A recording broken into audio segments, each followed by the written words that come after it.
Hi, I'm Tanya. Welcome back to the Midnight Creek. Today we're diving deep into a place that's not just steeped in history, but absolutely swimming in spectral activity.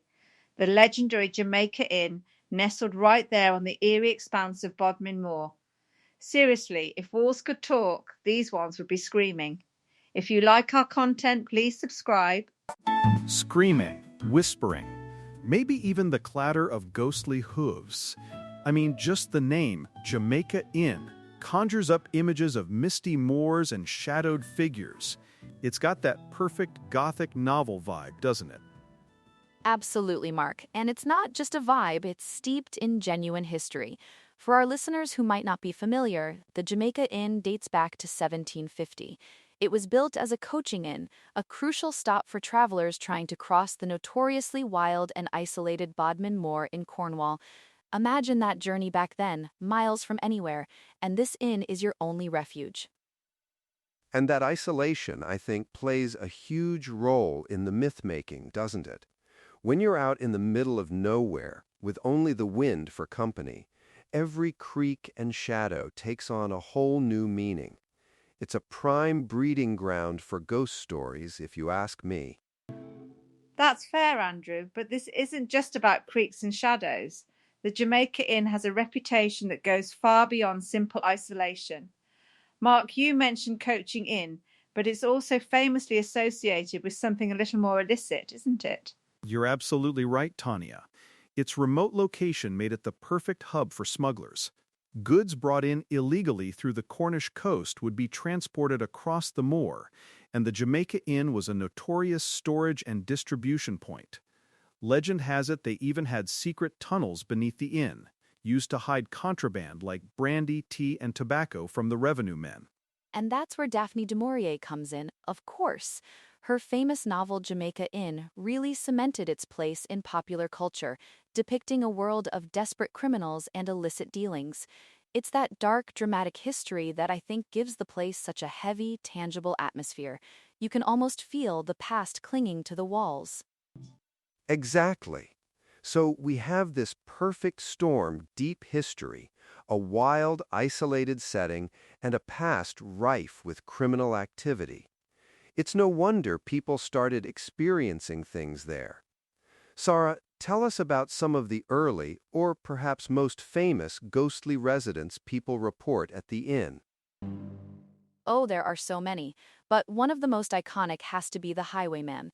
He's often seen in room 4, just walking through doors, or sometimes sitting on the windowsill, completely oblivious to the fact that he's, not quite corporeal.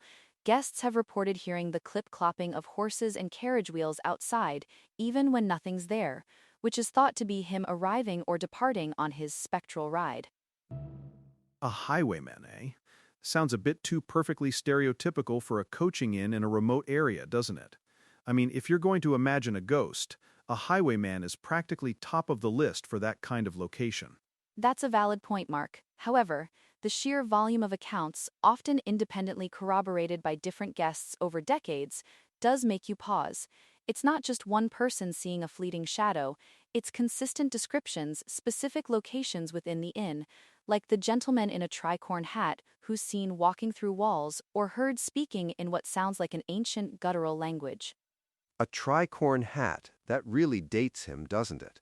And speaking in an ancient language, that's not something you just imagine easily. Tanya, what about some of the more unsettling presences?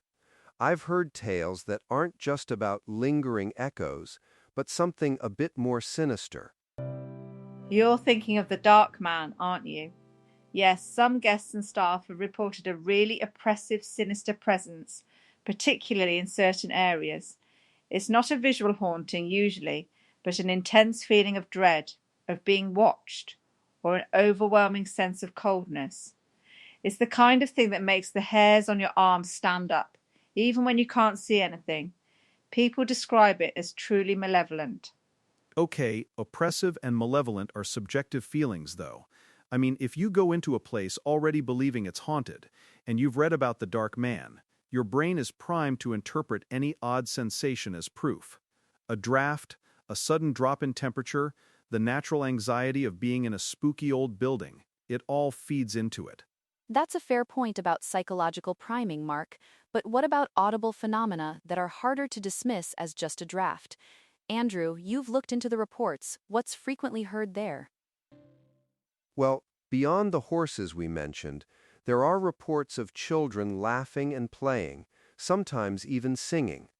This is often heard in the more family-oriented rooms or hallways.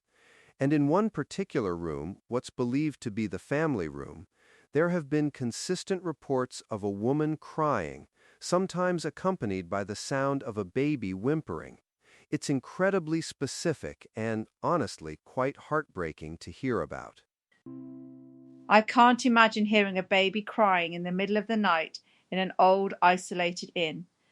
That would absolutely send shivers down my spine.